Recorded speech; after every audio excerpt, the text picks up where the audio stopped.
विधानसभेला अधिक जागा पदरात पाडून घेण्यासाठी काँग्रेस आक्रमक झाली आहे। जागा वाटपात तडजोड करू नका अशी काँग्रेसच्या वरिष्ठ नेत्यांनी राज्यातील नेत्यांना सूचना दिल्यात। ज्या ठिकाणी काँग्रेस नंबर 1 वर आहे त्या ठिकाणी तडजोड नको असं देखील वरिष्ठ नेत्यांनी म्हटलंय। लोकसभेत जागा वाटपामध्ये आपण एक पाऊल पाठीमागे घेतलं, मात्र त्याची पुनरावृत्ती पुन्हा नको अशी भूमिका देखील घेण्यात आली आहे।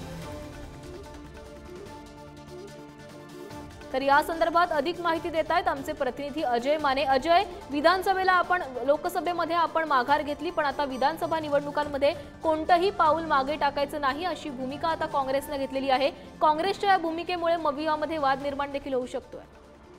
आपण जर पाहिलं तर ह्या एकंदरीत मुद्द्यावरून मविया दुमत होऊ शकतं, पण आपण जर पाहिलं तर दुसरा एक महत्त्वाचा मुद्दा आहे की लोकसभेमध्ये काँग्रेसने जे एक पाऊल माघारी घेतलं आणि त्याच पावलावर त्यांचा जो आहे तो अपक्ष ठरलेला, म्हणजे सांगलीची जर चर्चा केली तर अपक्ष ठरलेला विशाल पाटील जे ते तिकडून निवडून आले होते, ते काँग्रेसचे उमेदवार होते।